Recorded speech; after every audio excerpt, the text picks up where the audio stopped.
Como já falei, meu nome é Mariane Cássia. Eu sou estudante do curso de Bacharelado em Ciências Biológicas da Universidade Federal Rural de Pernambuco e eu faço parte do projeto de pesquisa e extensão Don Quixote. E o tema que eu vou falar é equidade ambiental e as problemáticas do licenciamento ambiental de parques eólicos do Nordeste. Foi um tema inspirado no livro de Lachevsky, Licenciamento e Equidade Ambiental, que fala bastante sobre a apropriação do meio ambiente e a interação do homem com o meio ambiente, apesar de não falar sobre as questões das eólicas, mas fala bastante sobre esses temas. Então, vou iniciar aqui fazendo a introdução da energia eólica, né? Obviamente, ela é uma energia livre de CO2, por isso ela é considerada energia verde. Ela dá esperança de futuro ecológico, né? Que possamos produzir uma energia limpa, e com isso ela ganha um grande apoio midiático, consequentemente o apoio da sociedade. É aí que o capitalismo se apropria desse discurso ambiental para explorar o vento e as comunidades que vivem nas áreas do vento. Isso acontece bastante aqui no Brasil, né? Principalmente aqui no Nordeste, onde a Beólica, ano passado, no ano 2020, afirmou que o Nordeste representava 85,6% da energia eólica de todo o país. Aqui está, né, uma foto de Araripina, aqui em Pernambuco, no vilarejo, que sofre com a falta de energia, mesmo estando ao lado de um projeto eólico, ou seja, não trouxe desenvolvimento nenhum a essa comunidade, né? Normalmente são agricultores, fazem criação de pequenos animais, e não trouxe nenhum tipo de retorno a essa população, apenas trouxe malefícios, né? Muitas vezes essas empresas eólicas exploram um lugar simplesmente para mandar energia a outros centros urbanos e deixa a população nesse estado. Apesar de ser considerada uma energia limpa, ela interfere sim no meio ambiente, na construção, né? Podemos haver destruição da mata nativa, interferência no plano de voo das aves, interferência no radar dos morcegos, e essas espécies são dispersoras de sementes. Então, vai haver a falta de eficácia nessa dispersão de sementes interferindo nos processos biológicos. Principalmente os morcegos, né? Quando as áreas estão mais lentas, os morcegos árvores tentam pousar e são dissipados pelas hélices, pelos próprios cortes do vento. Também é uma reclamação bem recorrente, como Marcela falou na sua apresentação. Aqui está, agricultores afirmam que o barulho dos aerogeradores perturba também os animais. Mariane, teus slides estão congelados, acho que você tem que colocar no modo apresentação, alguma coisa assim. A gente ainda está vendo aqui, isso, agora passou agora, você está no segundo slide para a gente. No segundo? Isso. Desculpa. Voltou para o terceiro ou não? Deixa eu ver. Está no terceiro. Está no terceiro, né? Isso. Obrigada. Onde está vendo a foto do agricultor ou não? Estamos. Talvez se você colocar no modo apresentação, eu acho. Talvez está no modo apresentação. Ah, tá. Então, que aqui a gente está vendo toda a tua tela, entendeu? Não está vendo apenas os slides. Verdade. Acho que o Marcos está dando uma dica aí, ó. Mari, para de transmitir, transmite a tela toda. Espera aí, viu? Obrigada. Tem isso. Pensei que era assim mesmo. Compartilhar. Foi? Ainda não. Então, não sei. Estou compartilhando a tela inteira. Mariane, você pode compartilhar como você estava fazendo, e aí tem um ícone de um livrinho no canto inferior direito. Você pode clicar nele que ele vai dar um ajuste um pouco melhor para você e para a gente. Tá bom, obrigada. Nada.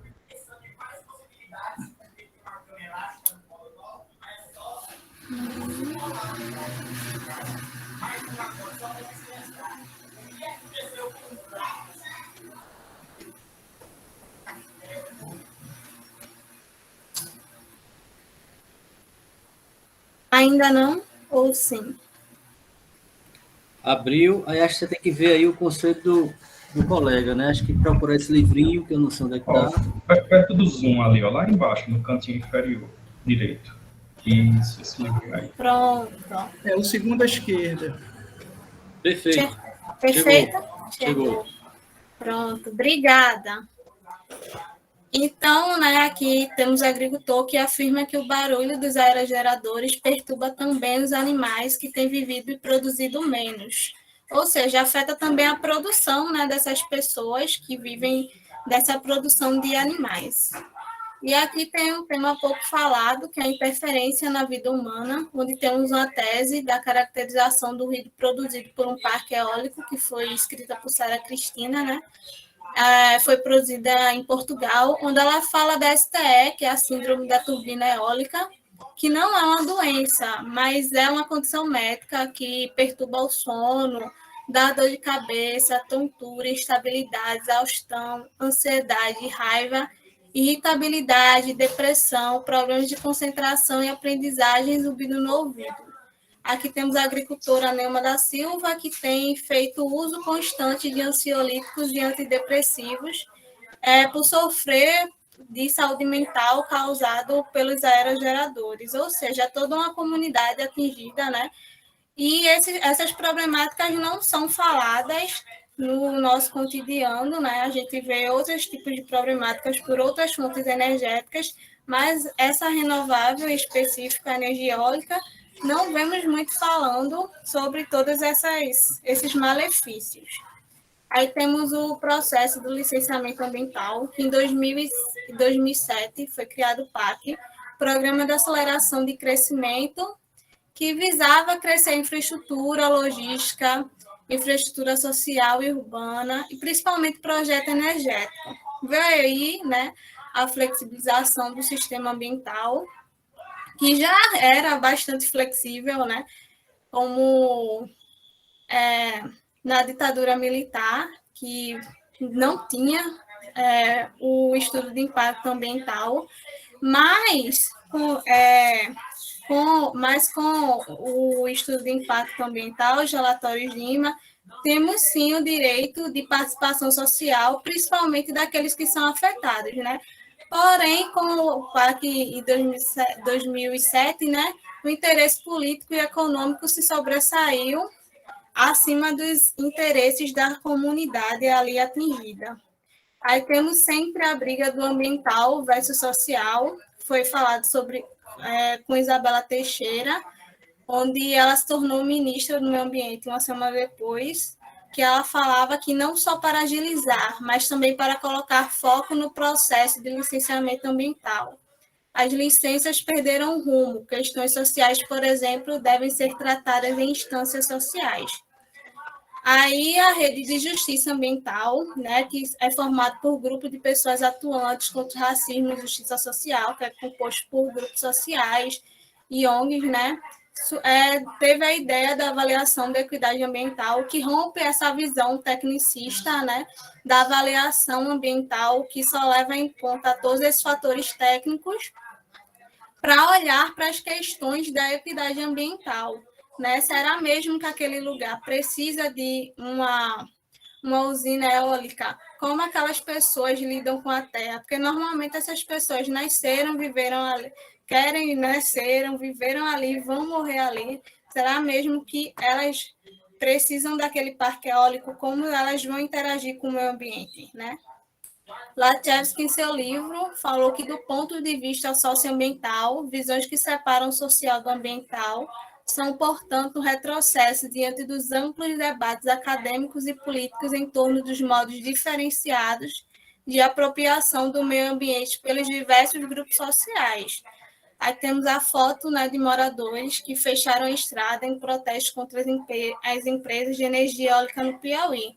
Essas pessoas são tratadas como se fossem invasores da sua própria terra e não como donos e proprietários, poceiros, né, em muitos casos. E até, como podemos observar, né, polícia deu, e essas pessoas não são tratadas como deveriam, e sim as empresas, né, havendo muitas vezes atrelamento dos órgãos públicos a elas. Aí temos exemplos de contratos, onde fala aqui que os cedentes e seus sucessores terão acesso livre e completo à área, desde que o uso da mesma não prejudique nenhuma forma de desenvolvimento. E os cedentes e os sucessores não podem construir qualquer tipo de edificação ou produzir qualquer tipo de reflorestamento que possa obstruir o curso normal dos ventos que estejam em desacordo com as normas ambientais. Enquanto isso, né, o cedente e os sucessores devem garantir o acesso livre e completo ao imóvel, desde que a cessionária possa utilizar a área, né? Ou seja, essas pessoas não são mais tratadas como os donos daquele lugar, né? As empresas, sim. Os donos verdadeiros têm sempre um desde que, um porémzinho. Aqui, né, temos uma abertura no parágrafo 2º, onde fala que possa ser requerida a realocação das edificações existentes. Como que essas pessoas vão viver? Muitas vezes as empresas, né, realocam esses moradores para lugares que não ficam perto de onde tem água, né? Muitas vezes a terra não é mais fértil para onde o lugar que elas vão. Como essas pessoas vão sobreviver? Aquelas pessoas nasceram, moraram suas vidas inteiras e, de repente, por um contrato assinado, muitas vezes sem informação, elas são realocadas para outros lugares. E o valor é uma vergonha, né, desse contrato, que aqui fala que a importância anual de R$ 1.200 anual, né? Por ano eles vão receber R$ 1.200 no período pré-operacional e apenas no período operacional, né, quando as eólicas vão começar a produzir, que eles vão receber 1,5% do resultado total da receita bruta, né? E, caso a área cedida não sejam instalados aerogeradores, mas sim outra forma de estrutura definitiva, né? Aqui temos a brecha, né?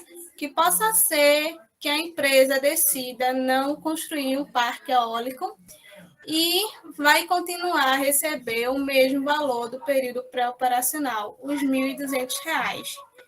E a cessionária, no parágrafo 9º, fica resguardado a reduzir a área, ou seja, ele pode reduzir a área, né, quando quiser e, consequentemente, reduzirá proporcionalmente o valor a ser pago no período pré-operacional. Ou seja, esses R$ 1.200 por ano podem ainda diminuir. E só notificará o cedente extrajudicialmente. Aqui temos o contrato, né, após o prazo de 120 meses, que é o prazo de pré-operacional, ou seja, 10 anos, que passa o período pré-operacional. E o contrato todo vale 49 anos. E a assinatura, como o Fernando falou, automática de 22 em 22 anos. E caso a propriedade ou posse de imóvel pelo cedente venha ocorrer qualquer risco de ameaça, pedidos de reintegração, invasão, a cessionária fica autorizada a tomar qualquer medida necessária em defesa da usina, podendo descontar tais pagamentos, né, das despesas da cessionária, defesa judicial ou administrativa. E o presente contrato obriga não somente as partes, mas também seus eventuais herdeiros ou sucessores a honrarem com as condições desse contrato. Ou seja, essas pessoas, né, estão completamente amarradas a esses contratos, que duram 49 anos. Muitas vezes os agricultores nem vão viver para acabar esse contrato, porque 49 anos é metade de uma vida, né? Simplesmente por uma falta de informação ou simplesmente porque essas empresas têm esses contratos de confidencialidade, né? E essas pessoas vivem no interior. Muitas vezes os políticos da própria cidade ameaçam essas pessoas a assinar esses contratos. Então, os objetivos da pesquisa é trazer informação a essas comunidades do vento, promover participação social no processo de licenciamento ambiental desses parques eólicos, identificar as principais reclamações dessas comunidades, que essas comunidades enfrentam, e trazer soluções junto à comunidade, já que elas são membros principais dessa pesquisa. Com isso, eu encerro aqui a apresentação.